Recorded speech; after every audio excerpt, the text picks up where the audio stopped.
ದೇವರ ಮನೆ.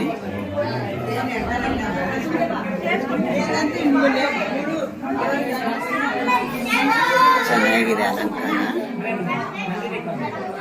ಮಹಾಲಕ್ಷ್ಮಿಗೆ ತೆಂಗಿನಕಾಯಿಯಲ್ಲಿ ಅಲಂಕಾರ ಮಾಡಿರೋದು ತುಂಬ ಚೆನ್ನಾಗಿ ಮಾಡಿದ್ದಾರೆ ಅಲಂಕಾರ.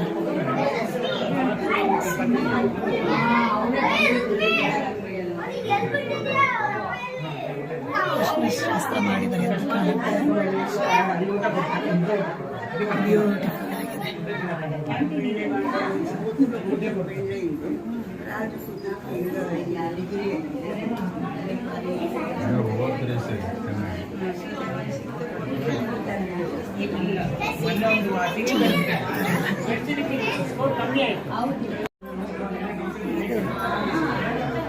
ಮಹಾಲಕ್ಷ್ಮಿ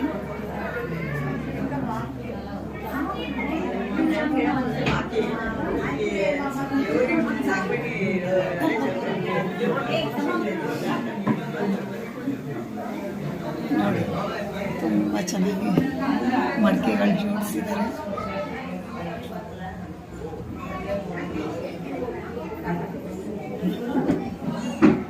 ಚೆನ್ನಾಗಿ ಜೋಡಿಸಿದ್ದಾರೆ.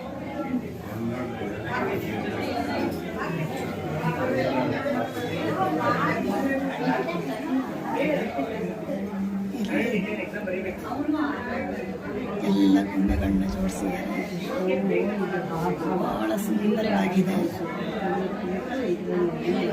ಗೃಹಪ್ರವೇಶ ಆಗಿರೋದ್ರಿಂದ ಹಸು ಕರು ಮುಖ್ಯ, ಅದನ್ನೆಲ್ಲ ಜೋಡಿಸಿದ್ದಾರೆ. ಅನ್ನಪೂರ್ಣೇಶ್ವರಿ ಅಲಂಕಾರ. ಎಲ್ಲ ಧಾನ್ಯಗಳನ್ನು ಇಲ್ಲಿ ಜೋಡಿಸಿದ್ದಾರೆ ನೋಡಿ. ಗೋಧಿ, ಅವರೆಕಾಳು, ಕಾರ್ಸ್ಕ್ರಾಮು, ಉದ್ದು, ಕಡಲೆಬೇಳೆ, ಬೇಳೆ, ಅಕ್ಕಿ, ಹೆಸರುಕಾಳು, ಭತ್ತ, ಉಪ್ಪು, ಹುಣಸೆಹಣ್ಣು, ಬೆಲ್ಲ, ಎಳ್ಳು, ಕರಿ ಎಳ್ಳು ಎಲ್ಲ ಜೋಡಿಸಿದ್ದಾರೆ. ತುಂಬ ಚೆನ್ನಾಗಿ ಅರೇಂಜ್ ಮಾಡಿದ್ದಾರೆ. ಒಂದೊಂದು ಕಡೆನೂ ನೋಡಲಿಕ್ಕೆ ತುಂಬ ಸುಂದರವಾಗಿದೆ.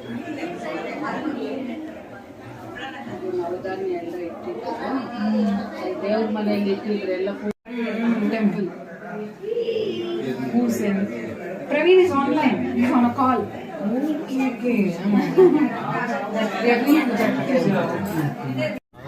ಗ್ರೌಂಡ್ ದೊಡ್ಡದಾಗಿದೆ. ಜಾಗ ಚೆನ್ನಾಗಿ ನೋಡಿದೆ.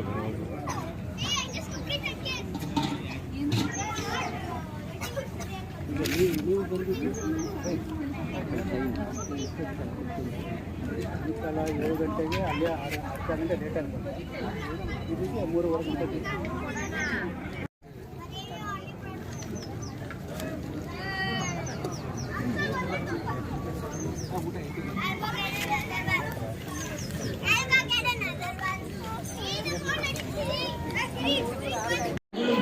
ನೋಡಿ ಸತ್ಯನಾರಾಯಣ ಪೂಜೆ ಅಲಂಕಾರ ಮಾಡಿದ್ದಾರೆ.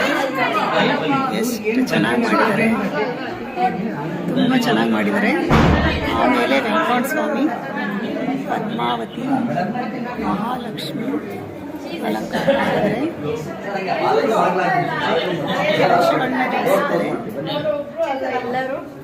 ಬಣ್ಣ ಜೋಡಿಸಿದ್ದಾರೆ. ಭಾಳ ಚೆನ್ನಾಗಿ ಮಾಡಿದ್ದಾರೆ.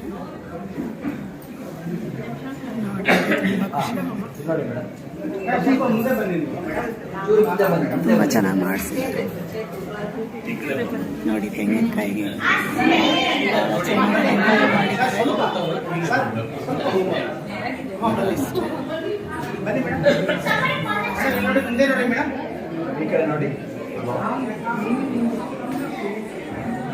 ಈಗ ಸತ್ಯನಾರಾಯಣ ಪೂಜೆ ಮುಗೀತು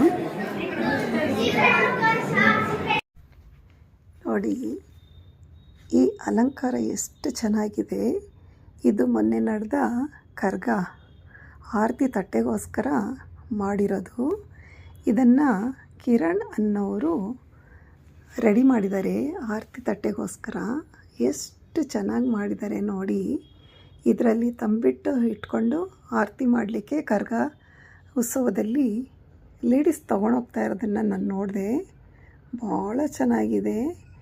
ಈ ಅಲಂಕಾರ ಇದು ಮೀನಾಕ್ಷಿ ಅಲಂಕಾರ ನೋಡಿ. ಈ ತಮಗೆ ಒಳಗಡೆ ಆರತಿ ಇಟ್ಕೊಂಡು ತಂಬಿಟ್ಟನ್ನು ದೇವ್ರ ಮುಂದೆ ತಗೊಂಡೋಗಿ ಆರತಿ ಮಾಡ್ತಾರೆ ನೋಡಿ. ಜಡೆ ಕೂಡ ಎಷ್ಟು ನೀಟಾಗಿ ಮಾಡಿದ್ದಾರೆ. ಕೊಂಡೆ ಕೂಡ ಅಷ್ಟೇ ಎಷ್ಟು ಚೆನ್ನಾಗಿ ಗಂಟಾಕಿ ಎಷ್ಟು ಚೆನ್ನಾಗಿ ಅಲಂಕಾರನ ಮಾಡಿದ್ದಾರೆ ಕಿರಣವರು. ಇವ್ರದ್ದು ಧೃತ ಈವೆಂಟ್ ಅಂತ ಈಜಿಪುರದಲ್ಲಿದೆ. ಇವರು ತುಂಬ ಚೆನ್ನಾಗಿ ಆಮೇಲೆ ರೀಸನಬಲ್ ಆಗಿ ಮಾಡಿಕೊಡ್ತಾರೆ. ನಾನು ಕೇಳಿದೆ ಇದಕ್ಕೆ ಎಷ್ಟಾಗುತ್ತೆ ಅಂತ. ಇದಕ್ಕೆ 14,000 ಆಗುತ್ತೆ ಅಂತ ಹೇಳಿದ್ರು. 2,000 ರೂಪಾಯಿಯಿಂದ ಶುರು ಆಗುತ್ತೆ ಅಂತ ಹೇಳಿದ್ರು. ಎಷ್ಟು ಚೆನ್ನಾಗಿ ಮಾಡಿದ್ದಾರೆ ನೋಡಿ. ಒಂದೊಂದು ಹೂವಿನ ಇದು ಕೂಡ ಎಷ್ಟು ನೀಟಾಗಿ ಯೂನಿಫಾರ್ಮಾಗಿ ಅಲಂಕಾರ ಮಾಡಿದ್ದಾರೆ. ನಿಜವಾಗ್ಲೂ ನಂಗೆ ತುಂಬ ಇಷ್ಟ ಆಯಿತು ಅವ್ರು ಮಾಡಿರ್ತಕ್ಕಂಥ ಅಲಂಕಾರನ. ಹಾಗಾಗಿ ನಾನು ಕೇಳಿದೆ. ನಿಮಗೆ ತುಂಬ ಧನ್ಯವಾದಗಳು, ತುಂಬ ಚೆನ್ನಾಗಿ ಮಾಡಿದ್ದಾರೆ.